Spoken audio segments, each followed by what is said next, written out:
Hello students, नमस्कार। Solid state की online class में आप सभी बच्चों का हार्दिक स्वागत है। मैं उम्मीद करता हूँ आप घर पे सुरक्षित होंगे, सेफ होंगे और पढ़ाई भी आपकी बिल्कुल चल ही रहेगी। पढ़ाई आप करती हुई रहनी चाहिए क्योंकि लॉकडाउन चल रहा है, तो आप घर पे अपना पूरा टाइम यूटिलाइज कर सकते हो और पढ़ सकते हो। तो अपन सोलिड स्टेट के सिलसिले को आगे बढ़ाते हैं। हम बात कर रहे थे पैकिंग की। पैकिंग में मैंने बात की थी, पैकिंग तीन प्रकार की होती है। एक 1D पैकिंग, एक 2D packing, 3D packing. 1D packing की हम बात कर चुके। 2D पैकिंग हमारे पास दो तरह की थी, square close packing, hexagonal close packing, उसकी बात हम कर चुके। फिर हमने कहा था जो 3D पैकिंग है वो 2D पैकिंग के ऊपर बेस होती है। यानी अगर आपको किसी कंपाउंड की 3D पैकिंग करनी है तो पहले आपको 2D पैकिंग के बारे में पता होना चाहिए। 2D पैकिंग हमारे पास दो प्रकार थी, एक तो SCP थी और एक हमारे पास है HCP, यानी स्क्वायर क्लोज पैकिंग और hexagonal close packing. Square close packing को आधार मानकर हमने दो प्रकार की 3D पैकिंग पढ़ी थी। एक तो पढ़ी थी हमने SCC, जिसे बोला था अपने AA टाइप की व्यवस्था, और ये पढ़ी थी हमने BCC, जिसे बोला था अपने AB टाइप की व्यवस्था। ये बात हम कर चुके थे। फिर हम बात कर रहे थे HCP को आधार मानकर 3D में पैकिंग पढ़ना। फिर हमने ये भी कहा था कि आप अगर HCP को आधार मानते हो, किसको? HCP को, हेक्सागोनल क्लोज पैकिंग 2D वाली को। अगर आप हेक्सागोनल क्लोज पैकिंग 2D को आधार मानकर अगर आप 3D में पैकिंग की बात करते हो तो आपके पास जो AA टाइप की व्यवस्था है वो नहीं पाई जाएगी। ऐसा क्यों? मैंने कहा था कोई भी सॉलिड ये चाहता है कि उसकी पैकिंग एफिशिएंसी ज़्यादा हो। इसके लिए वो ये चाहेगा कि जो नेक्स्ट लेयर का जो एटम आए वो उन स्थान को भरे जो स्थान क्या है खाली। तो मैं कहूँगा उसके अंदर AA टाइप की व्यवस्था नहीं पाई जाएगी। फिर हमने ये भी कहा था अगर AA टाइप की व्यवस्था नहीं पाई जाएगी तो फिर दो व्यवस्था और पाई जाएगी। उस व्यवस्था का नाम था, एक का नाम था तो अपने पास AB और एक का नाम था अपने पास ABC टाइप की व्यवस्था। AB टाइप की व्यवस्था से बनने वाली यूनिट सेल कहलाती है HCP, ये बात कर चुके हम। और ABC टाइप की व्यवस्था से जो बनने वाली यूनिट सेल थी वो कहलाती है अपने पास FCC, उसे बोला जाता है CCP। तो आज जो हम बात करने वाले हैं वो बात करने वाले हैं AB टाइप व्यवस्था। कौन सी व्यवस्था भाई? वो भी कौन सी वाली? 3D। और किसको मानकर? HCP 2D को आधार मानकर ये बात करने वाले थे। और मैंने कहा था इससे जो बनने वाली यूनिट सेल है वो यूनिट सेल कौन सी होगी उनके पास? HCP 3D। उसे का पूरा नाम होता है अपने पास हेक्सागोनल क्लोज पैकिंग। देखना चाहते हैं हम कि वाकई में इस प्रकार की व्यवस्था से, किस प्रकार की व्यवस्था से? AB टाइप की 3D व्यवस्था से किस प्रकार इस HCP का निर्माण होता है, हम ये जानना चाहते हैं। मैंने जब आपको SCC बताया था तो मैंने व्यवस्था से आपके सामने यूनिट सेल लेके आए थे। मैंने जब आपको BCC बताया था तो मैंने व्यवस्था से आपके सामने BCC बनाई थी। मैंने कहा था अगर आपको यूनिट सेल के बारे में पूरी जानकारी चाहिए तो आपको इन व्यवस्थाओं से गुजरना पड़ेगा। इन व्यवस्थाओं को जानकर ही आप किसी यूनिट सेल के बारे में बता सकते हो कि उसके अंदर अवयवीकरण कहाँ पे उपस्थित है, कोने पे है, फलकों के केंद्र पे है, घन के केंद्र पे है, कहाँ पे भी है। तो उसके लिए आपको क्या जानना जरूरी था? व्यवस्था। और व्यवस्था को जानने के लिए हमारे पास क्या जानना जरूरी था? पैकिंग। इसलिए हम पढ़ रहे हैं पैकिंग। तो हमारे पास पैकिंग अपने आप में क्या हो गई? इंपॉर्टेंट। तो आज हम बात करने वाले हैं कि इस व्यवस्था से इस पैकिंग का निर्माण कैसे होता है, यानी इस व्यवस्था से ये जो पैकिंग बनेगी, यानी ये जो यूनिट सेल बनेगी वो किस प्रकार की दिखाई देगी। तो सुनो ध्यान से बात। हमने बात की थी SCP 2D, और SCP 2D क्या होता है? ध्यान से देखना भाई, बोर्ड के ऊपर आपको बिल्कुल साफ साफ नजर आ जाएगा और उससे आपको यूनिट सेल बनाना बिल्कुल क्या हो जाएगा? आसान। देखो ध्यान से, SCP क्या थी अपने पास कि दो एटम के बीच में एटम, यानी डिप्रेशन में एटम, इस प्रकार की व्यवस्था थी कुछ SCP में। ये व्यवस्था थी अपने पास। ऐसी होगी, आगे वाले एटम को बनाने की आवश्यकता नहीं है कि दो एटम उसके बीच में एटम, दो एटम उसके बीच में एटम, दो एटम उसके बीच में व्यवस्था। अगर इस पूरी लेयर को मैं A लेयर बोल दूं, इस पूरी लेयर को क्या बोल दूं मैं? A layer. तो अब जो नेक्स्ट आने वाला एटम है अपने पास दूसरी लेयर का एटम लाने के दो चांस है। एक तो मैं क्या कर सकता हूं, इस एटम के जस्ट ऊपर एटम रख दूं। अगर मैंने इस एटम के जस्ट ऊपर एटम इस प्रकार रख दिया तो मैं कहूंगा व्यवस्था क्या हो जाएगी? अगर मान लो इस प्रकार की व्यवस्था के ऊपर अगर ऐसे ऊपर वापस एटम लेके आ रहा हूं तो ये लेयर भी A और ये लेयर भी A, और वो व्यवस्था कौन सी हो जाएगी? AA। और मैंने कहा था इस टाइप की व्यवस्था तो SCP में पाई ही नहीं जाती। यानी आप AA टाइप की व्यवस्था किसके अंदर नहीं पाई जाएगी भाई? SCP 3D में। ऐसा क्यों? क्योंकि अगर आपने एटम के ऊपर एटम रख दिया तो ये जो खाली स्थान था तो पहले बचा हुआ था वापस बचा रह जाएगा। तो क्या आपने पैकिंग एफिशिएंसी को बढ़ाया? क्या नहीं, आपने तो पैकिंग एफिशिएंसी जितनी पहले थी उतनी ही बाद में कर दी। तो बताओ अब जो नेक्स्ट एटम आएगा क्या वो एटम के ऊपर एटम आएगा? क्या नहीं आएगा। अगर एटम के ऊपर एटम नहीं आएगा तो बताओ क्या AA टाइप की व्यवस्था पाई जाएगी? क्या बिल्कुल नहीं पाई जाएगी। तो हम कहते हैं कि SCP के अंदर AA टाइप की व्यवस्था नहीं पाई जाती। बात समझ में आ गई? तो हमारे पास दूसरा एटम लाएंगे दो स्थान से। ये जो खालिस्तान है ये आपको दिख रहे होंगे वॉइड है। कौन सा वॉइड है? ट्राईएंगुलर। मैंने बताया था अगर दो एटम के बीच में इस प्रकार का वॉइड बनता है उस वॉइड को बोलते हैं हम ट्राईएंगुलर वॉइड। क्या बोलते हैं उसको? Triangular void. क्योंकि 2D में है तो बनने वाला वॉइड भी कौन सा होगा 2D, क्योंकि हेक्सागोनल 2D तो है, 3D तो बनाएंगे इससे हम। तो देखो अब आप जो नेक्स्ट एटम लेके आओगे उस एटम दिखा देता हूं मैं येलो बॉल से। अब आप जो नेक्स्ट एटम लेके आओगे वो कहां पे रखोगे, इन खालिस्तान। देखना यहां से, अगर मान लो इसको मैं यहां से हटा दूं, चलो इसको देख लेते हैं। नेक्स्ट जो एटम लेके आओगे कहां से लेके आओगे आप, इन वॉइडों के ऊपर।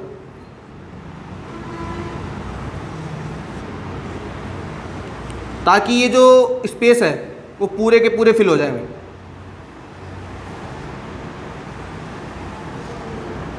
इस प्रकार की व्यवस्था होगी। देखो आप, ये कौन सी लेयर का एटम हो गया अपने पास, ये अपने पास हो गया बी लेयर का एटम। कौन सी लेयर के एटम हो गए, बी लेयर के। बी लेयर के एटम ने ए लेयर के जो खालिस्तान थे उनको पूरा भर लिया। देखो आप, पूरा ऑक्यूपाई करेंगे नहीं करेंगे, इस प्रकार ऑक्यूपाई कर लेंगे, भर लेंगे उस स्थान को। अगर ये खालिस्तान को भर लेंगे बताओ पैकिंग एफिशिएंसी बढ़ेगी नहीं बढ़ेगी, बढ़ जाएगी पैकिंग एफिशिएंसी, क्योंकि जो बी लेयर के एटम है उसने ए लेयर के एटम को पूरा, मतलब ए लेयर के जो खालिस्तान है उनको पूरा ढक लिया है, ढक लिया। ये कौन सी लेयर के एटम होंगे अपने पास, बी लेयर के, साथ साथ दिख रहे होंगे आपको, ये हो गए अपने पास बी लेयर के एटम। अब आपके पास समस्या क्या होती है कि सर क्या हम इसको अभी ए बी व्यवस्था बोल देंगे, ऐसा बिल्कुल भी नहीं। अब डिपेंड करेगा थर्ड लेयर के ऊपर। अगर थर्ड लेयर का एटम ए वाली लेयर को पूरा ढक लेता है तो हम उसे बोल देंगे ए बी टाइप की व्यवस्था। अगर थर्ड लेयर का एटम अगर इस ए लेयर को पूरा नहीं ढकता तो हम उसे क्या बोल देंगे, ए बी सी टाइप की व्यवस्था। अब सुनो ध्यान से, अब आपके पास व्यवस्था क्या होगी, जब आपने बी एटम को रखा तो बताओ देखो यहाँ पे भी स्पेस बन गया। देखो ये वाले जिनको मैं देख रहा हूं उनको ध्यान देना, यहाँ पे भी तो खाली स्पेस बच गए, ये वाले देखो आप, ये वाला ये वाला ये वाला बस दिख रहा है, वो तो पैकिंग दिख रही होगी आपको, ये वाला दिख रहे हैं साफ साफ। तो मैं कहूँगा जो नेक्स्ट लेयर का एटम आएगा बताओ इन खालिस्तानों के ऊपर जाएगा नहीं जाएगा।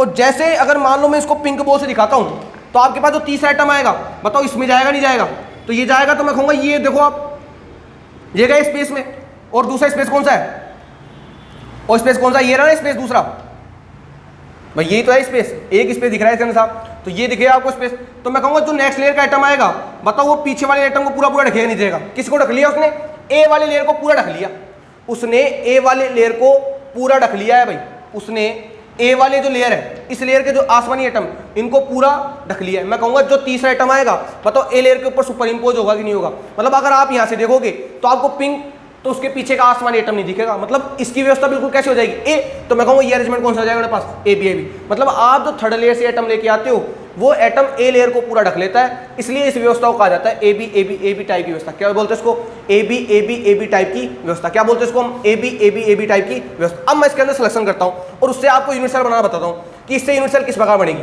अगर आप ध्यान से देख पा रहे हो, देखना, अगर मान लो मैं इसका चयन करता हूँ इस यूनिट सेल का, देखो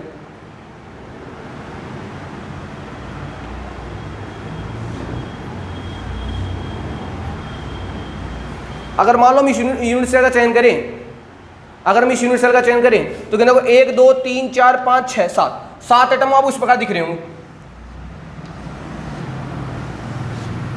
देखो ध्यान से, इसको मैं ओपन कर रहा हूँ वापस, जिससे आपको पूरी व्यवस्था साफ साफ दिखेगी। ये अपने पास इसको इससे बना देते हैं ताकि आपको पूरी क्लियरिटी हो।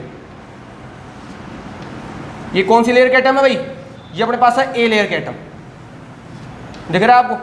अब जो येलो लेयर का एटम आएगा वो कहाँ पे आएगा भाई, यहाँ पे, जिससे आपको और पूरा समझ में आ जाएगा। देखो ढक लेगा ये खालिस्तानों को, ढक लिया इसने। ये कौन सी लेयर, ये तो अपने पास ए लेयर है, ये अपने पास कौन सी लेयर हो जाएगी, बी लेयर। अब सी लेयर का एटम सुनो, अब जो सी लेयर का एटम आएगा तो बताओ ये तो वॉइड बन रहा है पीली बॉल से, भाई आपके पास आसमानी बॉल से ये वाले वॉइड बन रहे थे, उनको ढक लिया पीली वाली बॉल ने। अब जो थर्ड लेयर का एटम आएगा बताओ इस पीली बॉल से ये वाला वॉइड बन रहा है नहीं बन रहा, इसको ढकेगा नहीं ढकेगा। और अगर वो इस बॉल को ढकेगा तो बताओ ए वाली को पूरा कवर कर रहा है नहीं कर रहा, देखो आप ध्यान से कर रहा है पूरा कवर। तो मैं कहूँगा वापस व्यवस्था कौन सी बन जाएगी, ए बी टाइप व्यवस्था। कौन सी बन जाएगी, ए बी। मतलब यहाँ भी आएंगे तो यहाँ भी आएगा वो, तो यहाँ भी आएगा, क्योंकि मैं कह रहा हूँ कि आपके पास जो ग्रीन बॉल के एटम है वो आसमानी बॉल के एटम को पूरा पूरा ढक लेंगे। अगर पूरा पूरा ढक लेंगे तो अगर आपको व्यवस्था देख पा रहे हो तो मैं कहूँगा व्यवस्था कुछ प्रकार से होगी। सुनना ध्यान से, पहले आपके पास आसमानी के लिए 6 बॉल थी, फिर आप 3 बॉल इसको रख दी बोर्ड में। अब इन 3 बॉल से ये वाला बोर्ड बना, अगर इसके ऊपर बॉल रखोगे तो वो आसमानी बॉल को पूरा पूरा ढकेंगे नहीं ढकेंगे। तो मैं कहूँ नीचे आसमानी की लेयर, फिर 3 बॉल, फिर ऊपर किसकी लेयर, ग्रीन की लेयर। अगर नीचे वाली लेयर और ऊपर वाली लेयर बताओ बिल्कुल समान होगी ही नहीं होगी। अगर ऊपर वाली से आप देखोगे तो मैं कहूँगा ऊपर वाली लेयर से नीचे वाली लेयर के एटम आपको साफ दिखाई नहीं देंगे। यानी आपको अगर यहाँ से देखोगे तो आपको पूरे के पूरे ग्रीन दिखेंगे। क्या कोई आसमानी एटम आपको दिखेगा क्या? तो मैं कहूँगा ये व्यवस्था कौन सी हो जाएगी? ए बी टाइप व्यवस्था कौन सी हो जाएगी? ए बी, जिसके अंदर ए लेयर तो कौन सी है अपने पास? आसमानी। बी लेयर कौन सी है? येलो। और जो तीसरी लेयर लेके आए थे आप ग्रीन, वो भी किसकी जैसी हो जाएगी? आसमानी की जैसे। तो मैं कहूँगा ये व्यवस्था कौन सी हो जाएगी? ए बी टाइप व्यवस्था कौन सी हो जाएगी? ए बी टाइप व्यवस्था। अब देखो साफ साफ दिख रहा होगा आपको, 1 2 3 4 5 6 7 एटम आसमानी नीचे। अब 3 येलो बॉल, 1 2 3, 7 आसमानी और 3 उसके ऊपर येलो बॉल। अब फिर आप कितने लेके आओगे? 7। 1 2 3 4 5 6 7, ये 7 कौन सी बॉल है? Green ball. लेकिन उन ग्रीन बॉलों ने नीचे वाली आसमानी बॉल को पूरा पूरा ढक लिया है। तो आप अगर ऊपर से देखोगे तो आपको ओनली ग्रीन बॉल मतलब आपको ओनली ग्रीन बॉल दिखेगी। क्या आपको आसमानी बॉल दिखेंगी या नहीं दिखेंगी? तो मैं कहूँगा व्यवस्था कौन सी हो जाएगी? A B type. मैं कहूँगा व्यवस्था कुछ प्रकार से होगी, 6 आसमानी, फिर 3 येलो, फिर 6 ग्रीन, फिर 6 आसमानी, 3 येलो, फिर 6 आसमानी, इस प्रकार व्यवस्था। मैं कहूँगा 6 बॉल 3 बॉल, 6 बॉल 3 बॉल। देखो ना आप, ये 6 बॉल, फिर येलो वाली 3, फिर 6, फिर 3, फिर 6, फिर 3। मैं कहूँगा व्यवस्था कुछ इस प्रकार होती चली जाएगी। ऐसे कैसे कि 6 बॉल तो हमारे पास इस प्रकार से होगी,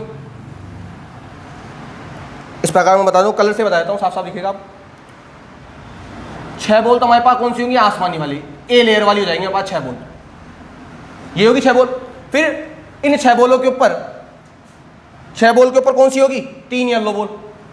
ये कौन सी लेयर वाली होंगी अपने पास? कौन सी लेयर वाली होंगी? बी लेयर वाली। फिर अपने पास 6 बॉल कौन सी होंगी अपने पास? Green ball.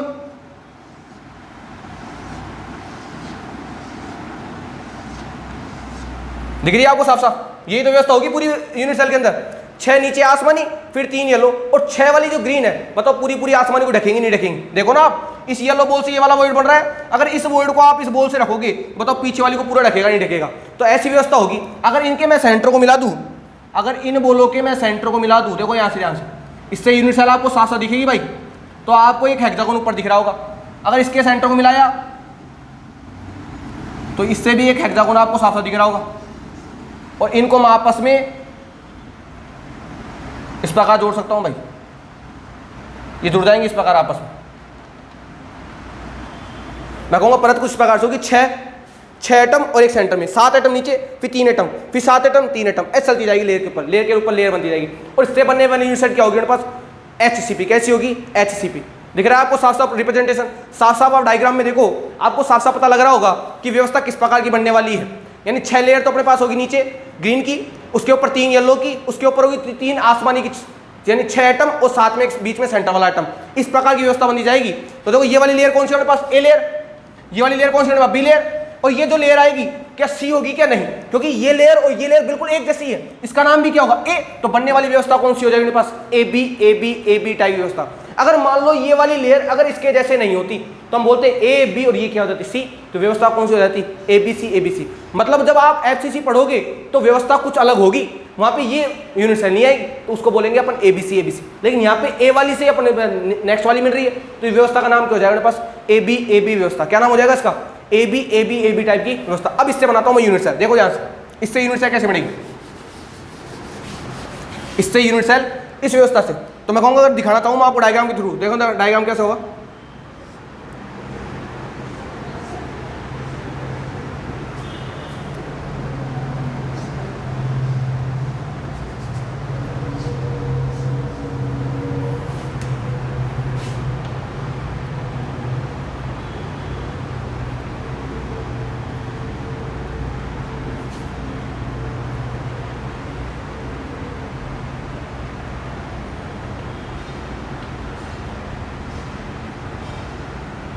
ये कौन सा आइटम है? देखो 1 2 3 4 5 है, 1 2 3 4 5 है, और ये बीच में सेंटर वाला आइटम ये देखा ना, ये तो सेंटर वाला आइटम है और ये 6 आइटम, 2 ऊपर 3 ये और 2 ये, ऐसी व्यवस्था यहाँ होगी। ये कौन सी लेयर के? इस लेयर के। ये कौन सी लेयर? ऊपर। अब बीच में कितने आइटम? 3। अब देखो 3 आइटम पहले इनको जोड़ना पड़ेगा अपन को। क्या जोड़ेंगे इनको?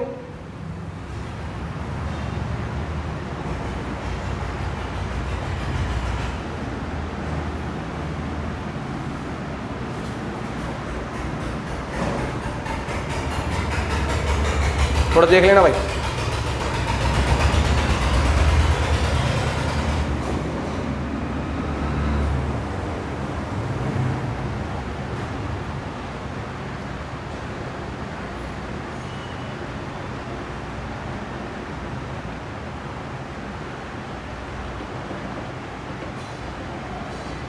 देखिएगा आपको तीन, इनके सेंटर को मैं जोड़ सकता हूँ आपस में से।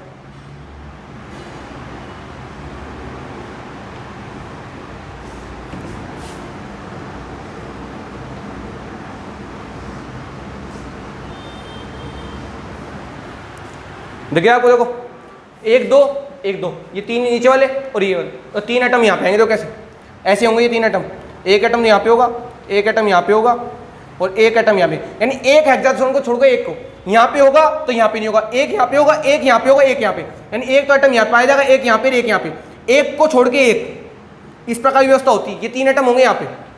ये कौन से वाले एटम है, बना देता हूँ। ये अपने पास येलो बॉल वाले एटम, कौन से एटम है ये अपने पास है येलो वाले, ये अपने पास आसमानी हरे हैं, और ये अपने पास कौन से होगी ग्रीन वाले एटम। इस प्रकार की व्यवस्था होती है। इसको बोलते हैं अपन HCP। क्या होती है, SCP3D। इसको क्या बोला जाता है, HCP3D। दिख रही है आपको साफ साफ व्यवस्था, ये है अपने पास SCP3D, यानी आपने इस व्यवस्था कौन बना दी, SCP। इसको बोलते हैं अपन SCP3D। और देखो ये व्यवस्था कौन सी अपने पास, ए लेयर हो गई, ये अपने पास होगी B लेयर, फिर ए, बताओ AB टाइप व्यवस्था बनेगी नहीं बनी। इस प्रकार आप इस यूनिट सेल से, मतलब इस प्रकार के अरेंजमेंट से बताओ व्यवस्था बना सकते हो नहीं बना सकते, बना सकते हो। अब निकालना है आपको इसका समन्वय संख्या। आपसे पूछ ले बताओ इस HCP3D के अंदर कोऑर्डिनेशन नंबर क्या होता है, तो आप कैसे बताओगे। अगर आपसे पूछ ले बताओ इस SCP2D के अंदर, मतलब SCP3D में, इस SCP2D के अंदर तो कोऑर्डिनेट कितना होता है, 6। अगर आपसे पूछे कि 3D के अंदर कोऑर्डिनेट नंबर कितना है, तो आप क्या बताओगे। मैंने कहा था समन्वय संख्या क्या होती है कि किसी भी क्रिस्टलीय संरचना में कोई परमाणु जितने अन्य परमाणु को स्पर्श करता है वो कहलाती है उसकी समन्वय संख्या। वो क्या कहलाती है, उसकी समन्वय संख्या। मैंने आपसे ये भी कहा था अगर आप समन्वय संख्या में परमाणु को देख रहे हो तो आप उस परमाणु का चयन करोगे जिसके चारों ओर ज्यादा से ज्यादा परमाणु उपस्थित होंगे। आप सुनो ध्यान से, जिसके चारों ओर ज्यादा मैं कहूंगा ये लेयर यहाँ भी है तो यहाँ भी तो होगी, इसलिए चलती जाएगी ना, A फिर ये भी ऐसे चलती जाएंगी। तो देखो अगर मान लो इस परमाणु का मैं चयन करूं समन्वय संख्या के लिए, देखो इस परमाणु कितने टच कर रहे हैं, 1 2 3 4 5 और 6 परमाणु तो उसको यहाँ टच करें। सुना ध्यान से, ये परमाणु है सेंटर वाला, 6 तो उसको यहाँ टच करें, 3 तो इसके नीचे होंगे और 3 जस्ट इसके ऊपर। सोचो आप, ये बीच वाली लेयर का आइटम है, उसको 6 तो टच कर रहे हैं यहाँ पे, 3 तो टच कर रहे हैं उससे नीचे ये बी वाले, और 3 ही टच करेंगे उसके ऊपर। तो 6 ये 3 ये 3 है, 6 3 और 3 12। पता समन्वय संख्या 12 आएगी नहीं आएगी, रटने की आवश्यकता है क्या, बिल्कुल ही नहीं है, क्योंकि हमको पता है ये जो सेंटर वाला आइटम है इसको 6 तो यहाँ टच कर रहे हैं, 3 इसके नीचे होंगे, 3 इसके ऊपर भी तो होंगे भाई। ए बी टाइप व्यवस्था है, तो ये ए ये बी फिर बी, तो मैं कहूंगा ये जो एटम है 6 तो यहाँ टच कर रहा है, 3 यहाँ टच करेगा, 3 यहाँ टच करेगा, तो 6 3 और 3 12। बताओ इसकी समन्वय संख्या कितनी आएगी, 12। और मान लो आपसे पूछी जाए इसकी पैकिंग एफिशिएंसी, क्या पूछ ले आपसे, इसकी पैकिंग एफिशिएंसी, तो वो अपने पास होती है 74%। कितनी होती है, 74%। अब तुम्हारे दिमाग में क्वेश्चन आ रहा होगा कि साहब आपने पैकिंग एफिशिएंसी कैसे निकाली। भाई ये निकाली जाती है, कोई रटने का काम नहीं है, लेकिन आपके सिलेबस में ओनली लिखाया जाता है कि इसकी पैकिंग एफिशिएंसी कितनी होती है, 74। फिर भी अगर आपको डाउट हो कि सर आपने कैसे निकाली, तो आप मेरे को व्हाट्सएप में मैसेज कर देना, मैं आपको उसका सॉल्यूशन भेज दूंगा कि ये 74% किस प्रकार पाई जाती है। जबकि आपके सिलेबस में इतना ही है कि HCP3D की जो है पैकिंग एफिशिएंसी कितनी होती है, 74। ध्यान रखना, 3D की बात कर रहा हूँ, अगर आपने 2D की बात कर ली तो 2D के अंदर कितनी होती है पैकिंग एफिशिएंसी, 90.6। कितनी होती है, 90.6। ये तो होती है बात 2D के अंदर। हम बात करें 3D में, और 3D के अंदर कितनी होती है भाई, 74। कितनी होती है, 74। ये बात होने पर पैकिंग एफिशिएंसी की। अब जो लास्ट बात हम करने वाले हैं, वो बात करेंगे पोजीशन की। किसी बात करेंगे, पोजीशन की। आपने समन्वय संख्या देख ली 12, आपने पैकिंग एफिशिएंसी देख ली 74। अब जो हम बात करने वाले हैं वो बात करेंगे पोजीशन की, कि कितने टोटल जो अवयवीकरण है वो कितने होंगे। अब सुनो ध्यान से, अगर आप बात करो तो एक ये अपने पास एक हेक्सागोन का फेस है ऊपर, एक फेस है नीचे। ये जो बीच वाला आइटम है, बताओ इस फेस के सेंटर में है कि नहीं। मैं कहूँगा इस फलक के केंद्र में है। और मैंने कहा था जब भी कोई परमाणु फलक के केंद्र पे होता है तो उसका योगदान कितना होता है, 1/2। कितना होता है, 1/2। किसका योगदान है, इस परमाणु का, क्योंकि ये फेस में और यहाँ बीचों बीच है। आधा नीचे जाएगा, आधा ऊपर जाएगा। एक परमाणु तो ये रहा, एक परमाणु ये रहा, मल्टीप्लाई किसे कर देंगे, 2 से। बात समझ आ रही है, क्योंकि जब भी कोई परमाणु फलक के केंद्र पे होता है तो उसका योगदान होता है 1/2। और 1/2 को 2 से मल्टीप्लाई कर दूंगा, बताओ आएगा नहीं आएगा। ऐड करो सेकंड। बताओ ये जो 3 एटम है क्या यूनिट सेल से बाहर जा रहे हैं क्या, नहीं। ये तीनों के तीनों जो एटम है यूनिट सेल के अंदर ही हैं। बताओ पूरे काउंट होंगे कि नहीं होंगे। भाई ये 3 एटम है इस यूनिट सेल के अंदर ही तो है। ये 6 फिर 3 फिर 6, पूरे काउंट होंगे क्या, बाहर जा रहे हैं क्या नहीं जा रहे। देखो ना आप, ये तो आधा बाहर है आधा अंदर है, तो इसका तो कंट्रीब्यूशन हाफ होगा। 1 और 1 2 है तो मल्टीप्लाई 2 से कर दोगे। लेकिन ये जो 3 एटम है क्या ये यूनिट सेल से बाहर जा रहे हैं क्या, ये तो यूनिट सेल के अंदर है, तो कंट्रीब्यूशन 3 होगा नहीं होगा। अब बच गए कोने वाले एटम। ये जो कोने वाले एटम है इनका योगदान कितना होगा, सोच सकते हो क्या कि इन कोने वाले एटम का योगदान कितना होगा। दिमाग लगा लेना आप। 1 2 3 4 5 और 6 है, एक का योगदान कितना होगा भाई, 1/6। कितना होगा, 1 बटा 6। अगर आपको याद हो तो मैंने कहा था जब क्यूब के अंदर जो एटम को अगर कोने पे होता है तो वो 8 क्यूब के अंदर कॉमन होता है। किसके अंदर कॉमन होता है? 8 क्यूब के अंदर। उसका योगदान बताया था मैंने। अब 1 बटा 8 यहाँ 6 3 के अंदर 3 तो यहाँ, अरे भाई 1 तो आप यूनिसेल यहाँ बना सकते हो, 1 यहाँ बना सकते हो, 3 तो नीचे और 3 इसके ऊपर भी तो होगी भाई। 1 पेंसिल तो यहाँ होगी, 1 पेंसिल यहाँ होगी, 3 पेंसिल तो यहाँ होगी, 3 जस्ट इसके ऊपर। तो 1 के अंदर योगदान कितना आएगा? 1 बटा 6। अब 1 बटा 6 कितने एटम है? 1 2 3 4 5 6 7 8 9 10 11 12। मल्टीप्लाई किससे कर दोगे? 12 से। तो 6 दूनी का तो हो गए 12, 2 एकम 2, तो 1 3 1 4 2 6। टोटल कितना आएगा? यानी इसके अंदर टोटल अवयवी कणों की संख्या कितनी होती है? 6। यानी